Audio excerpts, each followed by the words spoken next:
என் இனிய உறவுகள் அனைவருக்கும் இனிய காலை வணக்கம். இன்றைக்கி நம்ம பார்க்க போகிறது முட்டை பிரியாணி தாங்க பண்ணியிருக்கிறோம். வழக்கம் போல் செம்ம டேஸ்ட்டாக பண்ணி அசத்தியிருக்கேங்க. இந்த முட்டை பிரியாணியை ரொம்பவே ஈஸியாகவும் அதே சமயத்தில் டேஸ்ட்டாகவும் பண்ணியிருக்கேங்க. இன்றைக்கி பிறந்தநாள் மற்றும் திருமண நாள் கொண்டாடுற எல்லாருக்குமே என்னுடைய வாழ்த்துக்கள். இப்போ வாங்க நம்ம ரெசிபி எப்படி பண்ணலான்னு பார்த்துடலாம். இப்போ ஒரு கடாய் அடுப்பில் வச்சுக்கிட்டு இதில் 2 ஸ்பூனுக்கு எண்ணெய் விட்டுக்கலாங்க. ஒரு 3 பலர் வெங்காயத்தை நீல வாக்கில் கட் பண்ணி வச்சுருக்கிறேன். இந்த வெங்காயத்தை சேர்த்துட்டு வெங்காயத்தை பொன்னிறமாக வர வரைக்கும் நல்லா வதக்கி எடுத்துக்கலாங்க. அடுப்பு சிம்லேயே வச்சுக்கலாம், ரொம்ப ஏற்றி வச்சிட வேண்டாம். நல்லா சிம்மில் வச்சுக்கிட்டே வதக்கி எடுத்துக்கலாம். பாருங்கள், வெங்காயம் நல்லா பொன்னிறமாக வந்துருச்சு. இப்போ இதை எடுத்துக்கலாங்க. அடுத்து அதே கடாயை அடுப்பில் வச்சுக்கிட்டு அதில் ஒரு 3/4 ஸ்பூனுக்கு வத்தப்பொடி சேர்த்துக்கலாங்க. ஒரு 1/2 ஸ்பூனுக்கு எண்ணெய் சேர்த்துக்கலாம். 1/4 ஸ்பூன் மஞ்சத்தூள் சேர்த்துக்கலாங்க. நல்லா இதை ஒரு தடவை நல்லா கலந்து விட்டுக்கலாம். கலந்து விட்டுட்டு இது கூடவே ஒரு 5 முட்டையை நல்லா வேக வச்சு எடுத்து வச்சுருக்கேங்க. இந்த முட்டையை இதில் சேர்த்துக்கலாம். அடுப்பு சிம்மில் வச்சுக்கிட்டே ஒரு 2 நிமிஷத்துக்கு இந்த முட்டையை நல்லா இந்த மசாலாவோடு சேர்ந்து வராப்பில் நல்லா கலந்து விட்டு எடுத்துக்கலாங்க. பாருங்கள், ஒரு 2 நிமிஷம் ஆயிடுச்சு. நல்லா மசாலா பிடிச்சி இந்த முட்டை சூப்பராக ரெடி ஆயிடுச்சு. இப்போ இதை எடுத்துக்கலாங்க. இப்போ ஒரு குக்கர் அடுப்பில் வச்சுக்கிட்டு இதில் 3 ஸ்பூனுக்கு எண்ணெய் விட்டுக்கலாங்க. இப்போ 1/2 ஸ்பூன் பெருஞ்சீரகம், 2 பிரியாணி இலை, 3 கிராம்பு, 3 ஏலக்காய், கொஞ்சமாக பூவு, கொஞ்சம் கல்பாசி, சின்ன பட்டை எல்லாத்தையுமே சேர்த்துக்கிட்டாச்சுங்க. இப்போ சேர்த்துட்டு இதை நல்லா ஒரு தடவை கலந்து விட்டுக்கலாம். இப்போ 2 சின்ன சைஸ் பல்லாரி வெங்காயத்தை நீல வாக்கில் கட் பண்ணி வச்சுருக்கிறேன். இதையும் சேர்த்துக்கலாங்க. வெங்காயத்தை அடுப்பு சிம்மில் வச்சுக்கிட்டே கண்ணாடி பதம் வர வரைக்கும் வதக்கினா போதுங்க. அடுத்து இதில் இஞ்சி பூண்டு பேஸ்ட்டு சேர்த்துக்கலாங்க. நான் இன்றைக்கி என் மகளை அடிக்க சொன்னேன். இஞ்சி பூண்டு பேஸ்ட் கொஞ்சம் தண்ணியை அடிச்சிட்டா, அதனால் ஒரு 4 ஸ்பூன் இஞ்சி பூண்டு சேர்த்துருக்கேன். நீங்கள் கெட்டியாக அடிச்சிருந்தீங்கன்னா ஒரு 2 ஸ்பூன் மட்டும் சேர்த்துக்குங்க, போதும். இப்போ இஞ்சி பூண்டோட பச்சை வாசனை போகிற வரைக்கும் நல்லா வதக்கிக்கிட்டு இது கூடவே ஒரு கைப்பிடி அளவு மல்லிச்செடி சேர்த்துக்கலாங்க. ஒரு கைப்பிடி அளவு புதினா இலையும் சேர்த்துக்கலாம். இப்போ இது எண்ணெயிலேயே நல்லா ஒரு தடவை வதக்கி விட்டுக்கலாங்க.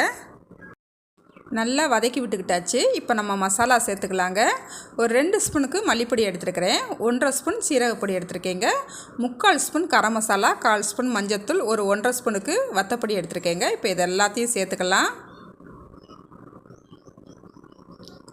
சேர்த்துட்டு மசாலாவோட பச்சை வாசனை போகிற வரைக்கும் நல்லா வதக்கி எடுத்துக்கலாம்.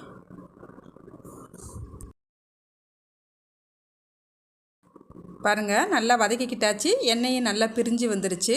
இந்த நேரத்தில் 3 பச்சை மிளகாவை சேர்த்துக்கலாங்க.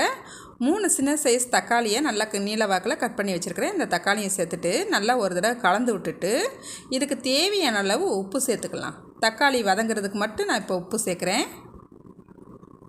நல்லா தக்காளி மசிஞ்சு நல்லா வெந்து வரணும், அந்தளவுக்கு நல்லா கலந்து விட்டுக்கலாம்.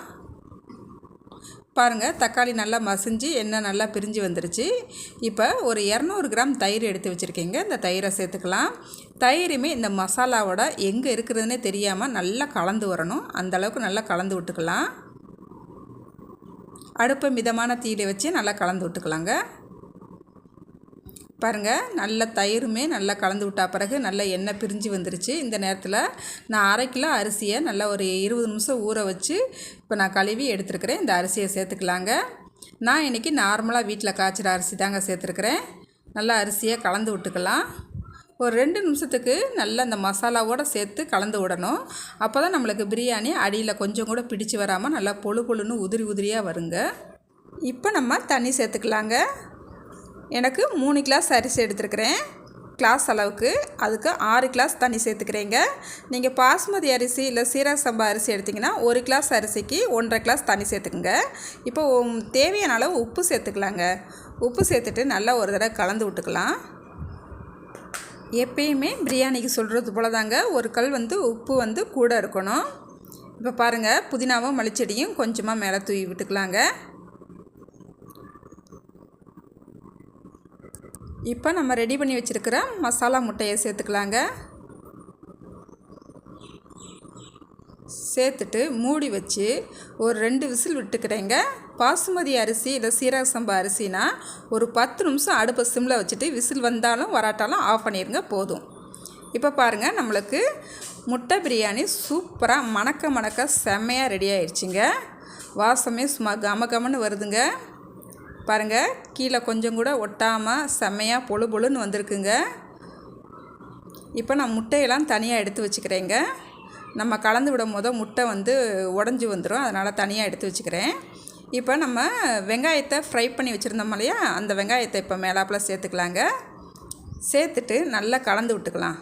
அதுக்கு முன்னாடி ஒரு ஸ்பூன் நெய் விட்டுக்கலாம். பாருங்கள், நெய் விட்டுட்டு நல்லா கலந்து விட்டுக்குங்க.